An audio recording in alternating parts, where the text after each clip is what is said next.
All right, welcome everybody to the IGI's Introduction to Drone Rules and Regulations webinar. We're getting started a few minutes after the hour. Allow everybody to show up.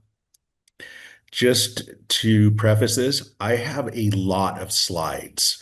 I feel like I'm trying to squeeze like 3 hours worth of content into an hour-long webinar. So I'm going to try to push through pretty efficiently and leave enough time at the end for questions and answers and maybe some scenarios, as well as some Part 107 test prep if that's something that people are interested in. I also just mentioned before the recording started that I need to make a shout out to Dr. Brandon Stark, located at UC Merced, he is the drone safety administrator for all the UC system. Technically, his appointments through the UC Office of the President, but he wears a lot of different hats. But one thing that everybody knows him for is he's all but the unabridged encyclopedia of drone regulations and a super great resource to have. So a lot of the content that I have here came from him. This is his bailiwick. So a little bit about my team. A number of them are on here. We're a part of what's called the Informatics and GIS statewide program, which is one of a number of statewide programs and institutes spread throughout California under the umbrella of the University of California Division of Agriculture and Natural Resources. Our particular role is both academic and you might call it geospatial technology support to all of the UC system and our affiliates. And under that umbrella, we do a lot of public engagement and education in the spirit of cooperative extension. Specifically, my team is shown here. There's some of whom are with us today: Dr. Maggie Kelly, Dr. Andy Lyons, myself, Shane Fire, Robert Johnson, Dr. Priyanka Bias, and Dr. Genoa Stars. We are spread out between Davis, UC Berkeley, the Fresno area down by the Kearney Research and Extension Center, and last but definitely not least, Shane Fire out at the Hopland Research and Extension Center. We provide a number of workshops, office hours. It's another resource I should mention that we have on Mondays and Tuesdays that anyone can sign up to through our IGIS website. And along with that, we do a lot of GIS and drone services.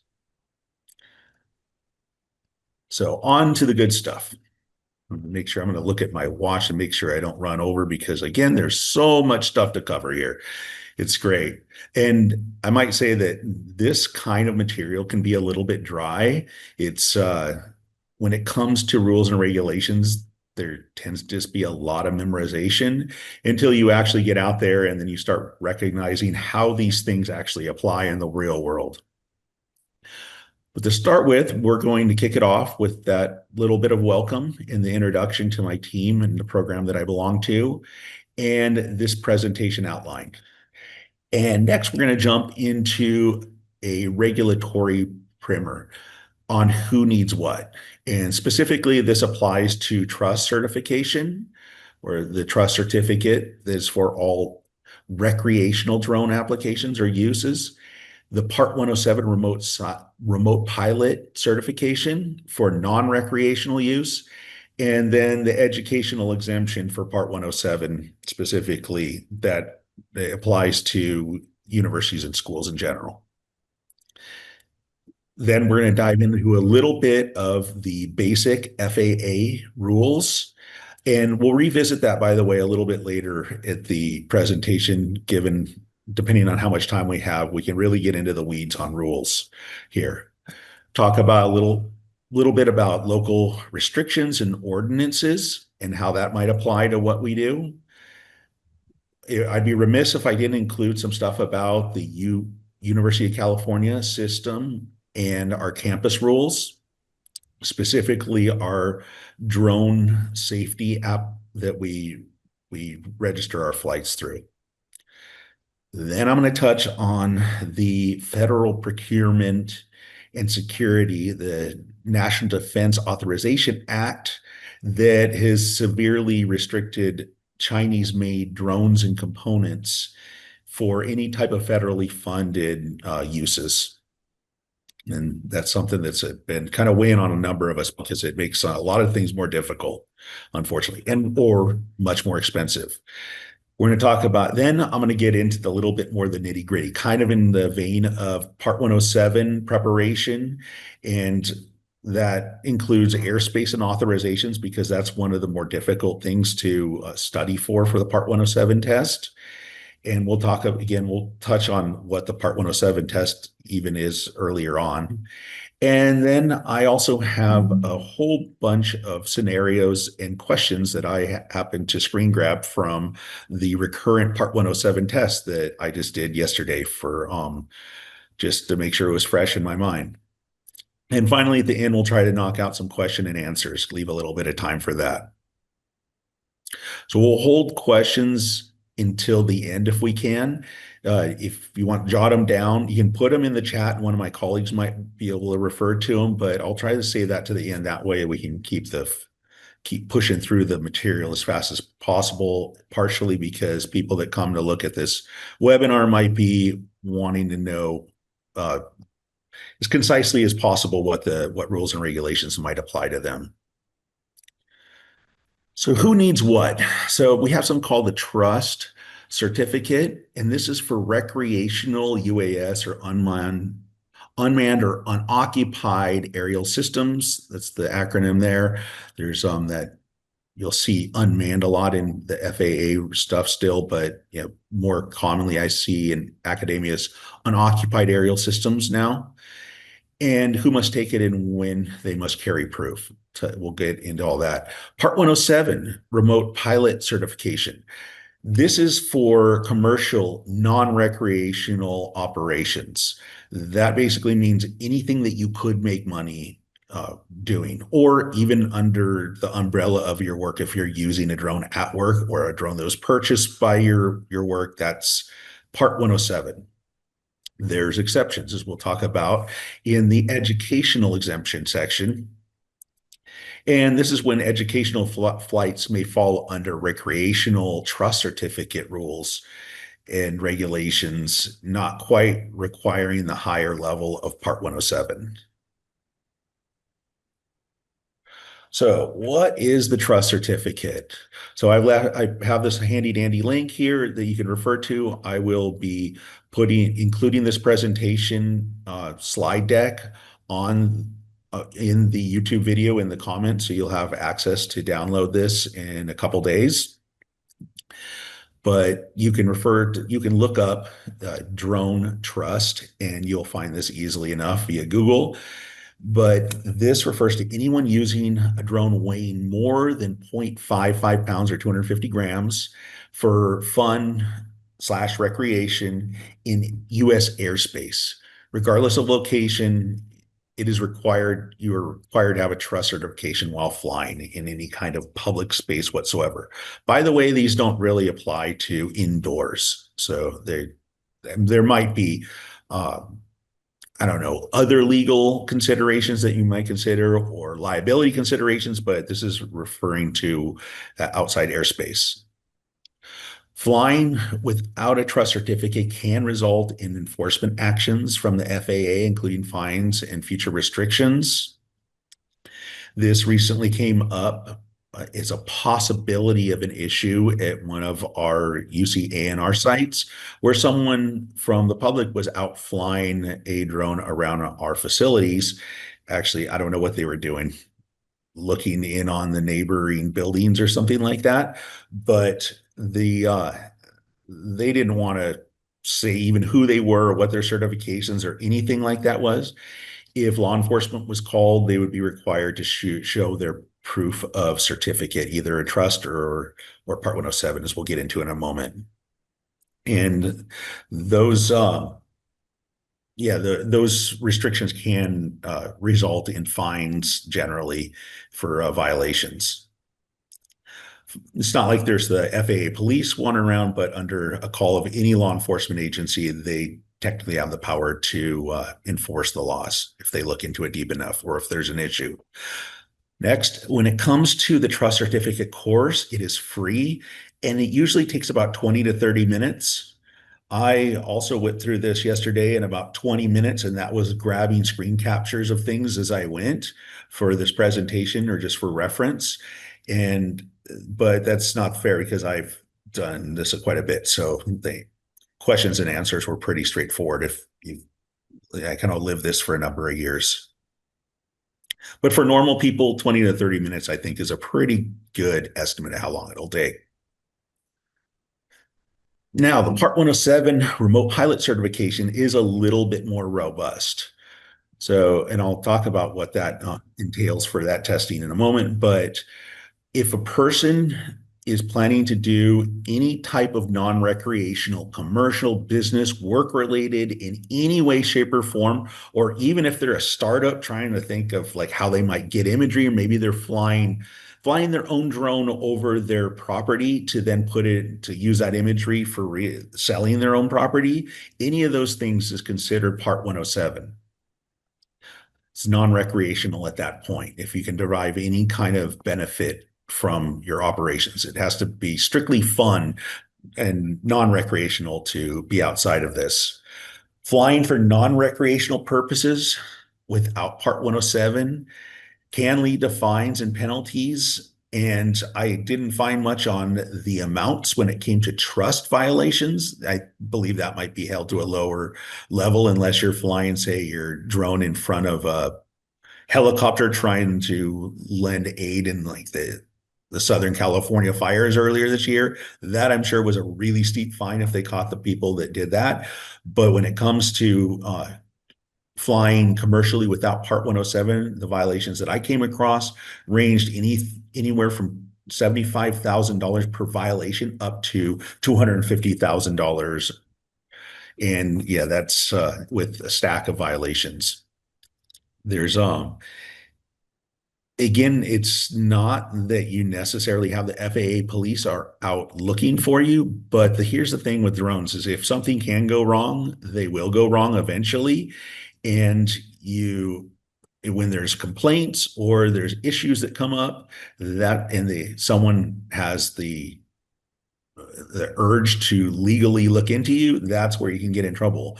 I might also note here that we don't, this is an aside from the rules and regulations. There's civil law too. So anyone can sue anyone for anything. Just be aware of that because if you, I don't know, fly your drone along a road, distract someone and they crash, that could be a civil suit, for example. It's not the federal and state and local ordinances or even UC policies, all those things. There's other things to consider beyond just those. So when it comes to the Part 107 test, the FAA states or estimates that it takes about 20 hours of study time, but can vary from 10 to 30 hours of study time, depending on your background and study habits. I usually tell people about 10 hours of study time, but I don't know. I've studied for a lot of years, so it's kind of habitual for me, but there's with good 10 to 28, 30 hours of study time, you should definitely be able to pass the Part 107 remote pilots test.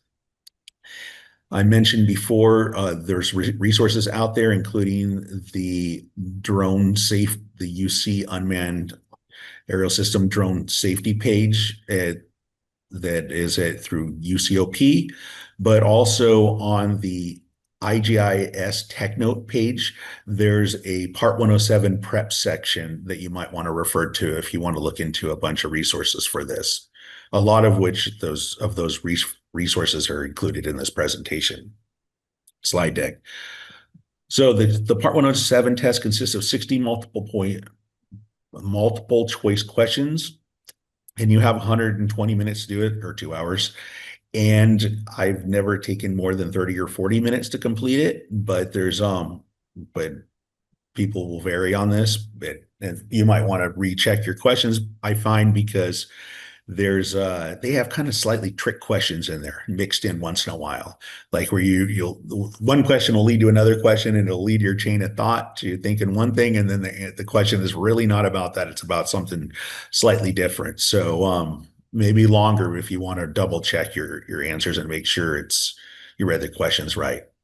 To pass the test, you have to have a score of 70% or at least 42 out of the 60 questions, and it costs $175 paid to the testing center for this test.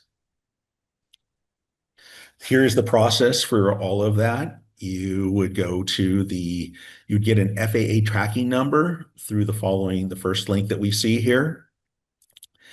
You would sign up for the exam at the PSI exams link.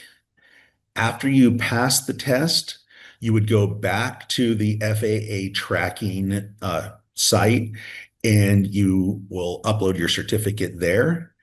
And then in the future, you can return to the Part 107 test, recurrent test section at the FAA to update your certification every 2 years as is required. So by the way, that's one of those things that's probably going to be a question on your test is how often do you have to take a recurrent test? And that's 24 months or 2 years. Another little nuance before I move on to that same recurrent test applies to occupied aircraft pilots. So if you are a Part 61 pilot and you don't want to go through the entire Part 107 test, you can go to the recurrent test section and take that test for free, and it qualifies the occupied, or I will say regular pilots, pilots that fly their own planes. You can take the recurrent test, and then it qualifies you as Part 107 as well. They're adding these little nuances that do show up in tests if you get on later, or we go to that step later. So now how about the educational exemption? So there's special exemptions initially for institutes of higher learning. That would include the UC system for educational or research purposes. Originally, it was kind of interpreted as educational, but it is, as I understand it, research falls under that umbrella as well, only for institutions of higher learning, universities, that is. Grade schools can't use their drones for research so much, but they can still use them for education. We'll get to that in a second. The instruction of students at an institution falls under this umbrella, academic or research related to with using unmanned or unoccupied aerial systems. See what happens when I copy and paste stuff from the FAA web pages and with unmanned systems, for example. The terminology is kind of a mess sometimes. There's back and forth. And this includes federal research. Activities undertaken by institutions as part of the research programs, including research projects sponsored by the federal government and other academic activities approved by the institution. So more or less, the vast majority of things that a university system would be involved with are covered with an educational exemption. I might note here too, by the way, that you still have to have a trust certificate if you're doing this. It just makes it recreational technically, even though it's kind of gray area of non-recreational, but you still have to have a trust certificate for these operations. Now for the grade schools, K-12, this educational exemption is now interpreted to covering that, even though initially it was interpreted as higher institutions of higher education. The case law appears to support grade schools using drones for any educational purposes, but everyone has to hold a trust certificate for this. And in some cases, there's exemptions too for that for participants. This is even a further gray area that has been may or may not apply, is that instructors with trust certificates can oversee participants flying the drones with, and they don't have to have trust certificates because the person with the trust certificate is considered the pilot in command or the person in command. So here, I know it feels like I need to come up for air once in a while and ask and have questions, but we'll get to that in a little bit. The big six drone rules, all drones must be registered and only use the drone zone. And I'll have a link to that in the next slide. But there's a bunch of spoof sites out there that are trying to scam people. So you have to use the drone zone only. That's the FAA's official site for drone registrations. Next, you must have a trust or a Part 107 remote pilot's license, unless your specific flight is exempt. And an example of that is you have someone else there with a Part 107 overseeing you. You need authorization near airports. So, and that's a special kind of authorization called LAANC, LANC authorization. But you can fly in Class G airspace, and we'll come to the airspaces later on in the presentation. But all controlled airspaces, those require a flight controller or the airspace controller approval prior to your flights, which sometimes isn't that hard to get. In general, it isn't, but it's a step you have to take. No flying beyond line of visual sight. This is a huge one. The couple of the biggest ones that everyone should know is you have to keep your drone within sight, and I'll have an extra slide about the nuances of that here shortly. But you have to have your drone. You have to be able to see your drone, and you have to be able to fly it, even if you didn't have like visual of your controller and the map on the controller and that sort of thing. No flying above 400 feet above ground level. And there are some exceptions where to do so for safety or obstacles are necessary. And no flying over people unless you're flying with a special FAA category Part 1, 2, 3, or 4 drone. That doesn't come up all that often. At least people don't follow it, like really recognize or follow the rules of that when they really should. And I'm not talking about the UC system, but just in general. So speaking of the drone registration, I said I'd have a slide here. I honestly, I don't know how many years ago it was when I first started registering our drones. I almost fell for one of the spoof sites that looked almost exactly like the FAA drone zone website. Make sure you got the correct URL for going to the registration site. And inside of that, you'll log in and include your drone serial number. Sometimes you need to get that out of the controller. Sometimes it's like tucked away and hidden inside by the battery compartment. But you need to find the serial number of the drone and put it in the system, put all the pertinent information about the drone in the system. And then the process costs about $5, and that registration is good for 3 years. I keep a spreadsheet of which drones we have and when they're registered. And once you've registered your drone, you'll get a little registration card, which you will want to get it save as a digital copy somewhere. I have like a Google's Drive space for IGIS drones where I put all of these, but there's you want to keep a hold of those. And then I mentioned I have a spreadsheet for knowing when those registrations are expiring, so then I can re-register them. So here's some basic rules that apply to both trust and Part 107. I already mentioned flying recreational purpose only without a Part 107. Won't beat that horse to death, but sometimes it merits it. Follow the safety guidelines of a community-based organization, or CBO. That's the organizations that help develop the safety guidelines and rules for Part 107 tests. And by the way, there's a good chance that you will have a question about that on a Part 107 test. I did, at least the last couple times I did it. We already mentioned visual line of sight. That's essential. Always give way and don't ever interfere with occupied aircraft. Those occupied aircraft always have right of way. You need to steer way clear, no matter, even if they're down at 100 feet above ground level, whatever the case is. Yeah, you avoid occupied aircraft. Always get authorization. I mentioned LANC. I'll have another slide about that in a little bit. Before flying in controlled airspace, mentioned don't fly above 400 feet above ground level in uncontrolled airspace. That is Class G airspace. We'll talk about drones cannot be flown faster than 100 miles per hour. There's not a lot that go faster than that. I do have a buddy of one that goes about 87 miles per hour. That's really fun to fly, FPV, but 100 miles per hour is the speed limit, so to speak.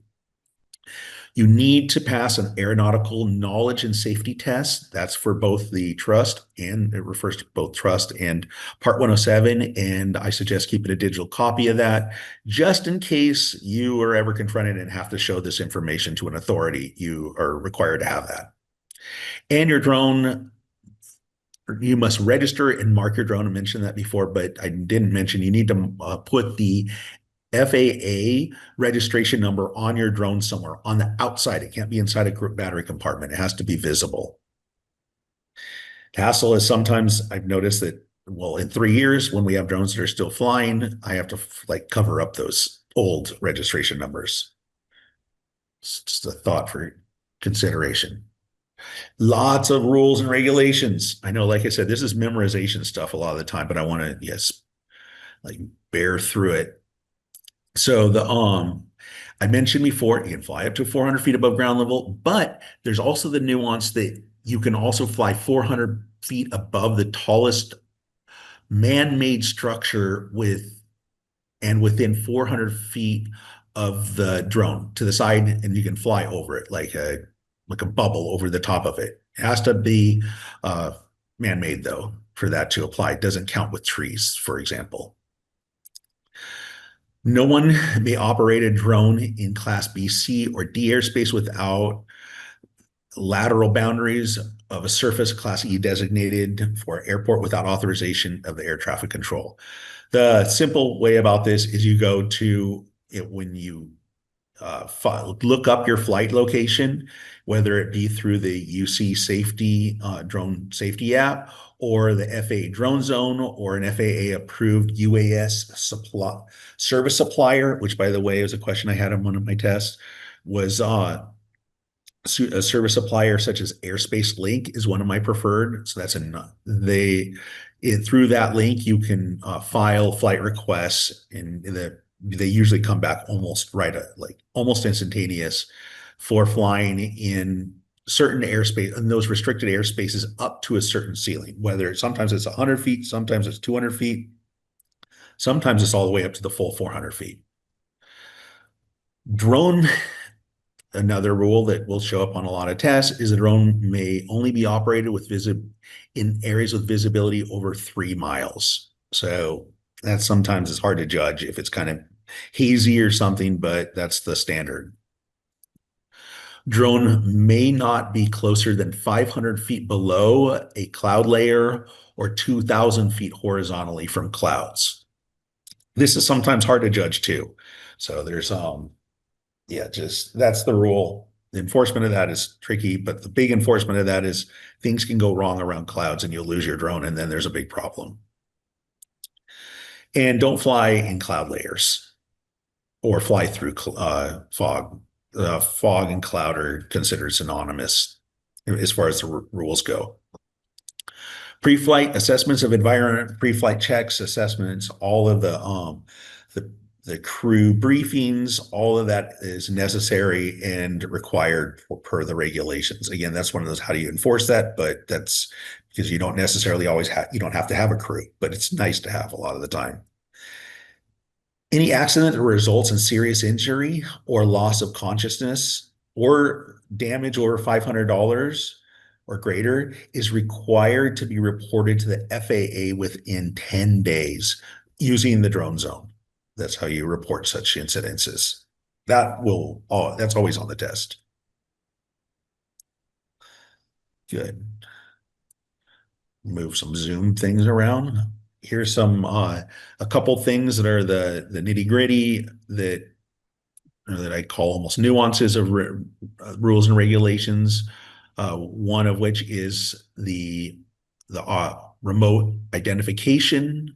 All drones must have the ability to broadcast their position and details of type. This can be one of two different types of remote ID, including one that's built into the drone or a modular piece that goes on the drones, which is what's used in some older drone cases, but is increasingly less prevalent. Both the drone and the pilot location must be visible to the public or for public information. And this applies to all drones sold after 2022 and all remote ID capable drones were mandatory for use after 2023. We're far enough out that it's getting to be less and less of an issue. They used to be all over the test, but not as much anymore, I notice, because it's transitioned away from it being as applicable as drones are mothballed. Flying over people, I mentioned this before briefly, but I come back to it. Uh, New classifications of drones that would be certified to fly over people include Class 0, unlabeled, flying over people. Class 1 are the little drones, 250 grams with prop guards that fly over people, and there's not many that fall under this category. Class 2 and 3 are certified under an injury threshold. This relates to the pounds per square inch of impact upon with the drone if it were to fly into someone. Class 2 is 11 pounds. Class 3 is 25 pounds. I just happen to know those. The only drone that I can think of that falls under this category is an EB, which is kind of like an Nerf football. When it's flying through the air, it will hurt, but it won't. It's unlikely to severely hurt anybody. So those can fly over people in certain circumstances, and then with special authorization from the FAA.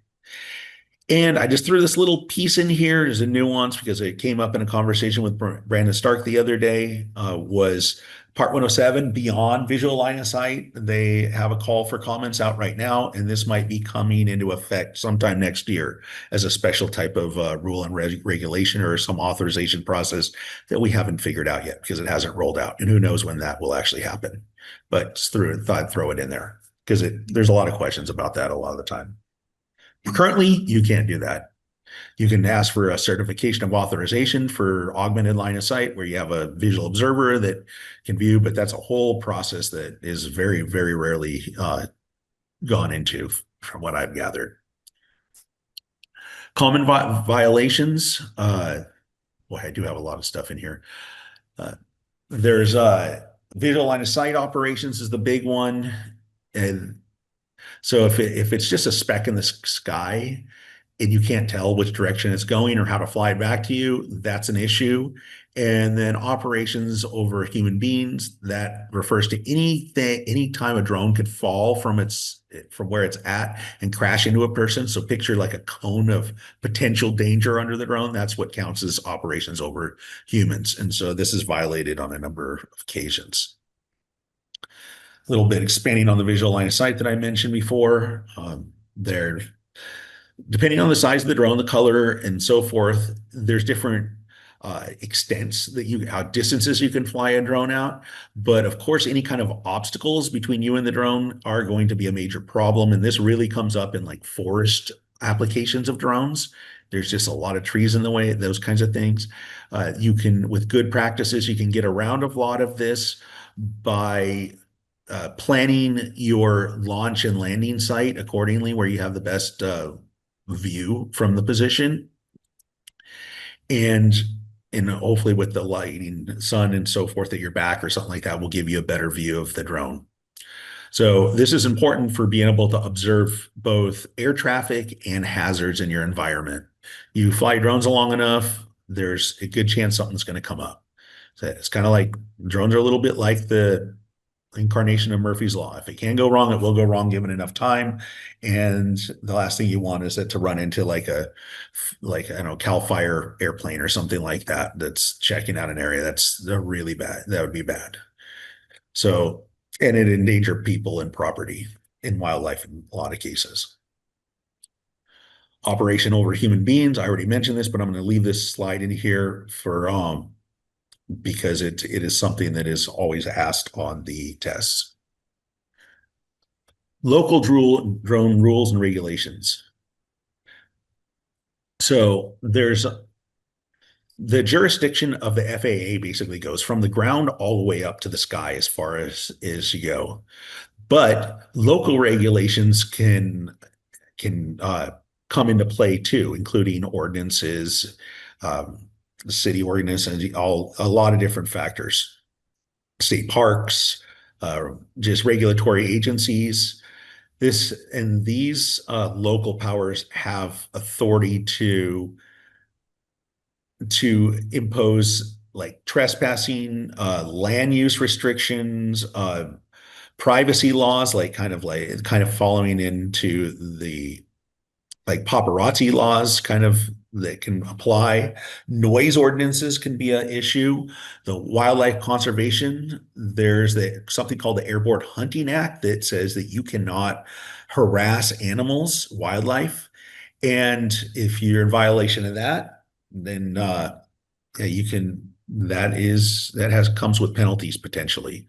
And then insurance issues too. I mentioned before that it's not just about like penal like penalties, but also civil penalties that may apply if, say, like you said, you're flying along and you scared someone to crash their car or something like that. That can be a major issue. So you have to, and insurance will not support you if you've done something that's technically legal, but not safety sound. Some agencies prohibit UAS use. Some agencies have special approval processes like University of California, which I'll jump into in a moment. And the responsibilities of keeping on top of all this is the remote pilot in command. There's good resources. There's county and municipal codes. You can look into that. Directors, on-site managers, and if you go to the UCOP drone safety page, there's a number of resources there as well. I know that Dr. Brandon Stark has a not complete but very robust map of where there's like city ordinances and so forth that restrict flights. All right. I can tell this being the first time I've done this webinar. I'm glad I'm getting through what I am, but there is so much to talk about. So I will skim through some of these.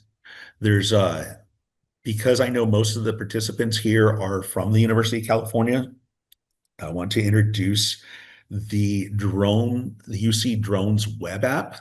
This is the means through which the University of California oversees drone operations to both keep the FAA happy and keep the lawyers happy and keep us all being able to fly our drones. It's I would say it's not necessarily a thankless job, but it's a really important job that someone put this together and had the foresight to do so. And with this, and with a number of negotiations on the side, the UC now has or it has for quite some time, has insurance policies that cover drone airframes with a deductible up to $1,000. The payloads are typically covered through your institution's insurance policies, but sometimes that can also be included within the drone coverage policy. The pilots must be registered in the UC drone safety system through the UC drones web app. So you have to register yourself and your drone there. And then once you go, and I'll show you the workflow of this. Once you start submitting requests, then Dr. Brandon Stark and his people at UC Merced handle most of these requests within a couple of days, but there's a number of representatives around the UC system, myself included, that are also authorized to authorize flights or to give feedback on how to adjust the flights or to support those in some way or another. So how this workflow goes, typically this is done through pushing two buttons. One is the manage projects and file flight project flights button or manage flights and non-project flight button. Those two first on the right-hand graphic there. Following this, you fill out the following request form, including all the information I'll show you, kind of touch on in a moment. And once they've been completed through the safety app and if they've been authorized, you go fly the flights and complete them, then you want to come back and submit a status report, which I'm not always timely on, but is a good way for the UC to keep track of who's flying and what they're doing, and it's good. It's one way that you can keep if you need to get records on your flights, and you can go back and request those from someone like Dr. Brandon Stark, and we can come up with it. So after clicking those manage project flights or non-project flights, you fill out the form, give your best estimate for the flight times. This doesn't have to be exact, but do a flight request for each one of the drones that you're going to fly and give about a couple days for approvals. Sometimes it's right away virtually, but we're all busy. And so it's kind of, those requests take a little bit of time. If you are doing a project that's going to be ongoing, you can submit that through a project request, and then your approvals are automatic after that, assuming there's no temporary flight restrictions or something like that come up. So let's see. So much to cover, so little time to do it. Drone delivery. I threw some little kind of nuanced questions that come up sometimes. Drone delivery is one. That's not going to be a big thing for most of us, so I'm going to brush over that. Pesticide spraying. This has been something that I've had a number of requests for, and there's a lot of interest in this. As it so happens, the FAA is really become much more efficient, from what I understand, in authorizing the Part 136 authorization and the additional like carrying pesticide approval process. But the California Department of Pests regulations it hasn't really come up with best practices yet. So the process of flying a UAS for pest applications is very difficult, mostly on the state side. If you're in another state, I gather it's much easier in a lot of places. The problem is that currently you have to have a journeyman aerial pest applicator to oversee you for 50 hours. Flying a drone 50 hours, if you've done it, is a lot of hours in the air. It's doable in a crop duster, not so much in a drone. So that's not really feasible. So and there's people that are doing it and have done it, but we'll see, to be continued on how that'll work out in the future. And yes, you should get your drone license. And will that drone test help you be a better pilot? No. But having the ideas in your head and knowing the right considerations will make you a more safe pilot. All right. The anti-China legislation. And I should have said anti-Chinese legislation, Chinese drone legislation. So the Department of Defense now is prohibiting the purchasing or using funds for the use of any drone made in China or its components manufactured in China. This is the National Defense Authorization Act. More information on this. This applies to, there's like the legalese stuff in here, but what it really, from the text specifically, again, a lot of this material came from Dr. Brandon Stark, that knows all of the section numbers and so forth. The boil this down.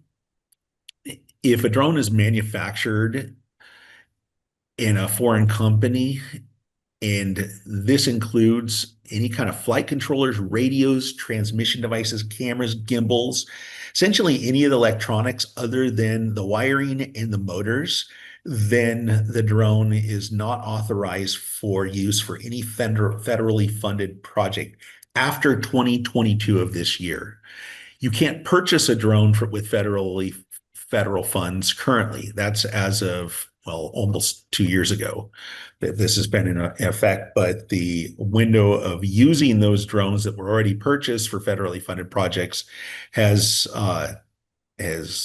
come down to the line where, again, on November 22nd, this will become something that we have to find other options for, and this is kind of a mess.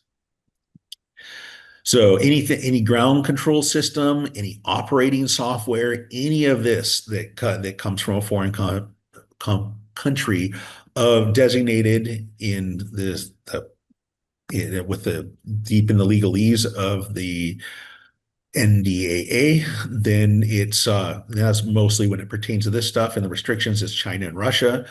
It doesn't apply to Swiss companies, for example, like SenseFly, which are fantastic drones in their own right, but fortunately, but DJI and Autel specifically are the two that are hit the hardest. And unfortunately, for bang for the buck, they're probably the two best drone companies out there for quality for price.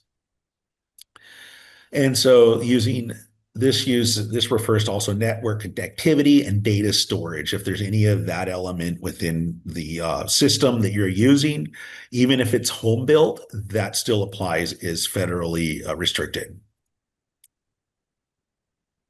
So again, this is more technicalities along that same vein, but essentially all of the critical electronic components need to be made somewhere other than China or Russia.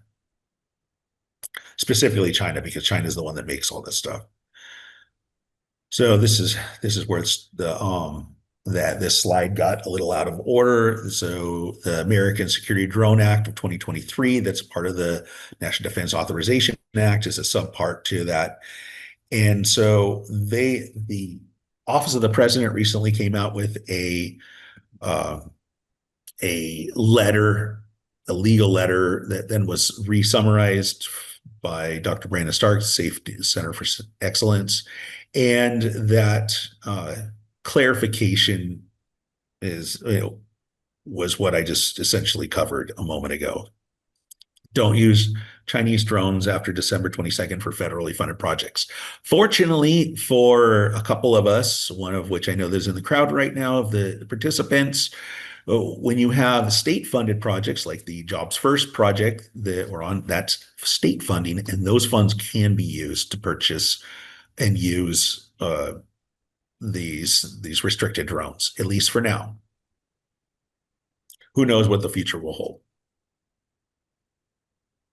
So I mentioned before, the grace period ends on December 22nd, and no federal department or agency covered that are using these can any longer use these.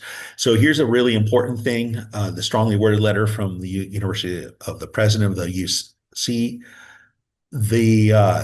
If you are using a Chinese drone on, say, a NIFA grant, that risks potentially all of the NIFA funding. And so you can't just go, oh, okay, well, I'll only get in trouble for this if it happens. No, it could be really catastrophic financially if someone's caught. So there's strongly worded that we just don't violate this whatsoever. It's financially too damaging. Let's see. So I'm going to leave all this in here, and this will be available to you later on. And here's some of the more of the nuances. I mentioned DJI and Autel, and those being the primary ones, but others that are out there as well. And so picking a drone from this mess, there's something called the blue list that we can refer to. And this blue list is it's mostly military or police oriented drones, I noticed, but there's a couple that are good in there, like the Free Fly Astro I've flown before is a good solid replacement of an expensive like Matrice 300 level drone. And then Skydio has only for institutions, some of their drones which are good at high enough price, but they're pretty pricey. Here's some tables so you can refer to at a later time, and some more information about am I compliant, or what compliance am I? And here's a list of potential drone manufacturers to avoid. And now what I'm going to do is I am going to I thought I'd be able to get to at least 5 or 10 minutes of this, but we have 5 minutes left, and I want to make sure that I have enough time for Q&A. What I will do is I will email everybody a copy of this presentation or a link to download this presentation that registered for the workshop, because there's so much good information in here. If I escape my presentation and go through what I have following this is a bunch of airspace information that is pertinent for specifically for Part 107 tests, and then additional considerations, the nuances of like night flight operations and accident reporting and so forth, but all these memorization type rules and regulations, as well as screen captures of a whole bunch of the Part 107 recurrent test. For example, questions. They'll vary between tests, but you'll have the access to a whole bunch of this that I can send out to you. And I'll also include a copy of this presentation, maybe slightly cleaned up, and that I'll put in the comments of our YouTube video when it posts. And with that said, let's open it up for question and answers. And what I'm going to do right now is I will say goodbye to everybody that needs to take off on this fine Friday afternoon. Thank you for coming. And for those of you that want to stick around, you can you can unmute and ask questions. And for those of you that are going to be watching this on, say, the YouTube video at a later time, thank you for visiting our YouTube channel.